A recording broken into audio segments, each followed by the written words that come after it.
This story is called PI Exposes Cheating Wife. I am a 50-year-old businessman that owns and operates a retail business in my hometown, except for the 4 years in the U.S. Marines. I have never left this area. My last year in the Marine Corps, I met and married Paula. After my discharge, Paula moved with me back to my hometown. I then started working for the man that taught me this business and about 15 years later sold it to me. The first few years, Paula was also working at a local bank as a bank teller. Even though I had 2 large loans, both of us did okay. We were paying for our home and I alone was paying off the loan. I used to buy the business. During the years, Paula and I were married. She gave us 2 beautiful children. I really came to love Paula. She was a fantastic cook. And even though she worked 40 hours a week, always kept the house clean and my dinner was always on the table after my daughter was about 10 years old, Paula started having some medical issues and had to have a hysterectomy for some reason. This caused Paula to go into a deep depression. As I look back at that time, I can see Paula was never the same. After that, Paula also started to get angry a lot. She would jump on my son and daughter for nothing. I was at work when my son, then 13, called me. He stopped by a friend's house for about 30 minutes one day and his sister got worried about him. So she called her mother. Then Paula jumped on my son later after she got home from the bank. I am an avid outdoorsman. I love to hunt and fish. I also love to flip tin looking for small things like lizards and snakes. One day, I got a bit careless and a large copperhead was about a foot from where my hand was and he bit me on my finger. I was close to my car and the man that was with me drove me to the hospital. It was determined that I received either a dry bite or a very small dose of venom was injected. I was given some medication and told to watch my finger for swelling. This happened on a Sunday afternoon. I was not able to locate Paula. When I told her what happened later, she exploded. I was just numb and decided to drive about 15 miles to the interstate where some nice hotels were and checked in the next day. I checked out and went directly to work. When I got there, my son called and said Paula had left just after I did and had not come back home. He and my daughter were still at home because it was a Monday. My kids did not have the money to pay for their meal cards at school.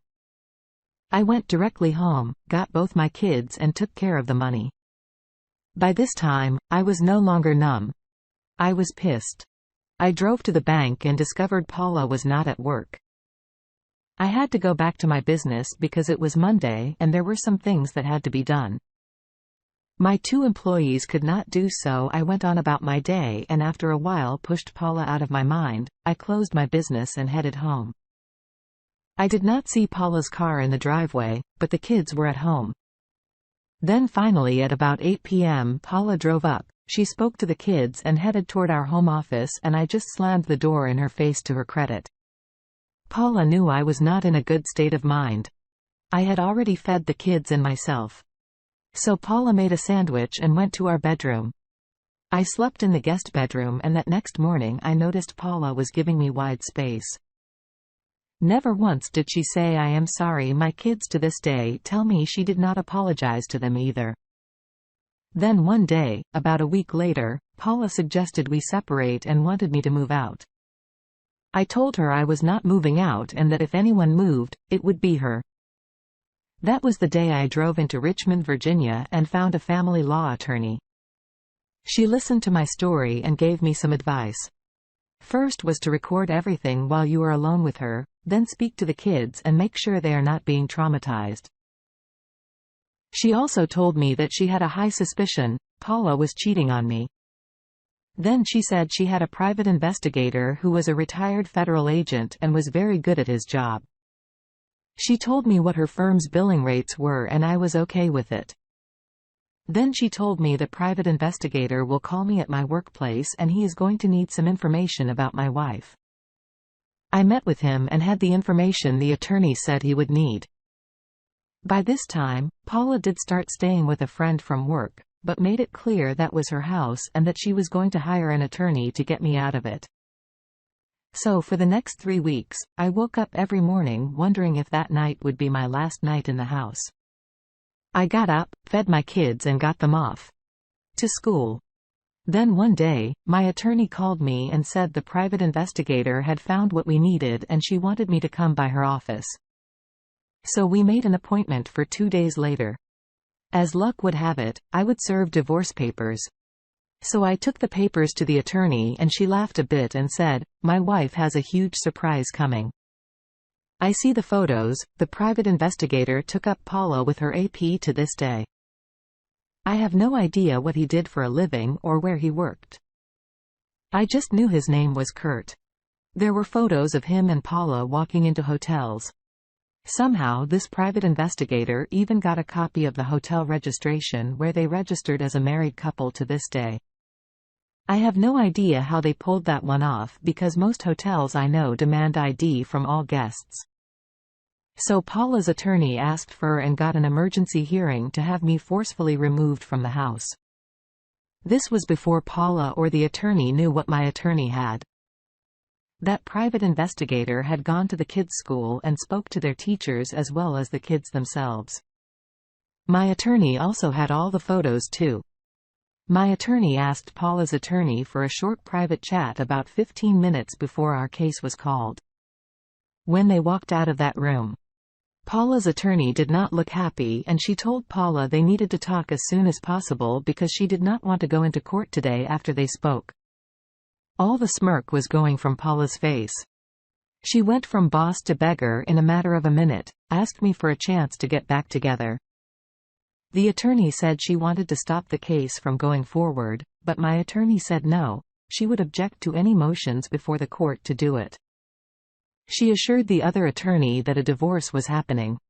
So the hearing came and Paula's attorney said a resolution had been worked out and the judge said, "Okay, talk to me about this resolution." I was sitting about 2 feet from my attorney and could hear her very lightly humming the funeral march as her hand covered her mouth. Paula's attorney said that new information has come in that renders the request moot. Here is what my attorney said happened. This judge was known as a judge that will hang a man by his privates and divorces. His judge would have loved to force me out of my home. So the judge wanted to know what that information was and if they were going to ask for a dismissal of the case. As Paula's attorney was talking to her, my attorney stood up and said several sentences in Latin and the judge said, "Okay," and told both of us that his clerk will let the attorneys know when the final hearing will be. When I got home, Paula was already there. She was on her knees begging me to forgive her and let's go to marriage counseling for the sake of the kids. I refused, also told her to get the hell out of my house, that I would burn it to the ground before her cheating ass would ever stay there again. We later learned the date of the hearing. However, my attorney had to file for and was granted an order for Paula to stay out of my home and business. One thing about my attorney, she knows her stuff and does due diligence.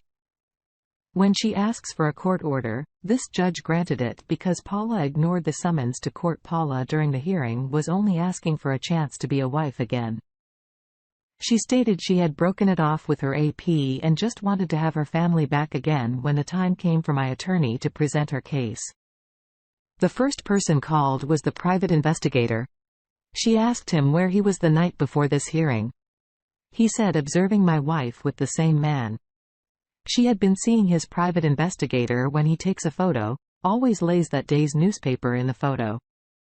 He had a photo of them kissing with the Richmond paper from the day before in clear sight. The judge told Paula he was granting the divorce on grounds of her adultery and was awarding her nothing. The kids had already told the judge who they wanted to live with. I had to settle with Paula for her part of the house. I also got a few bucks for child support that I honestly just gave to the kids. My world today is my business and my kids. I do have a wonderful girlfriend. Paula finally moved back to her hometown in California. I allowed the kids to fly out there to see her during the summer. And on either Christmas or Thanksgiving today, they are grown. I honestly don't know what happened to Paula that made her blow up our marriage last year. My daughter did one of those DNA things and through it determined she was, in fact, mine. My kids live in the same hometown I have lived in all my life. I asked both if they held any hostility toward me for not taking their mom back. My son said he did at first, but now knows I did what was best for all three of us. My wife 30 comes from a humble background. Her father is an alcoholic. So her mother worked hard all her life to make ends meet. I 30 from a more privileged background. All in family are PhDs. We were different. But when we met at 19, I was in love. She was my first serious relationship. For the first 6 years, we had a long-distance relationship. As I was studying abroad, I moved back and we moved in together. 4 years later, we tied the knot. After about 1 year of marriage, I found out she had been having an affair with her boss at a major marketing firm with a senior partner. I also found out that before the marriage, she had a one-night stand with someone and she also met him for some dates. She also maybe got pregnant and asked this one-night stand for some cash. She says she had an affair with her boss because she enjoyed the perks and was getting on the fast track for promotion. He gave her expensive gifts, attention and time. This started around our wedding, where the pressure of our wedding costs was weighing on her as I was basically taking care of it all. She says she tried to end things, but he threatened to fire her and also beat her. Then said he would commit suicide. The physical violence was frequent with her boss. Her boss came to our home often and comes to many of our social engagements. She always told me that her boss doesn't have friends and she was just getting some brownie points. I bought this. I am such a fool. I even suggested to her to go with her boss to a business meeting outside the city because he is a terrible driver and could do with some company. What's crazy about this is that I am actually way richer than her boss. I have given her every single ounce of freedom. She can take money. No questions asked. She is not enjoying work. She can work at our business. Although I always encouraged her to be independent. I had actually helped her get this job. I paid for her college and basically all her expenses since the start. Best part, I encouraged her to go and talk to management as it would help her. She went and said hi to this guy because of that. She meant everything to me. She says she was happy in our marriage. I certainly was. My faith in her was so enormous that I ignored every sign our sex life was great. She says she never did this for sex. I have lost my future. I worked my ass off to grow our business after the COVID impact. And here she was accepting luxury gifts that I consider pocket change. Although I'm a simple man, I rarely spend on myself and I spend time on clean water projects in Africa. But it's true. I didn't buy things for her mostly because I thought she can buy whatever she wants with her card.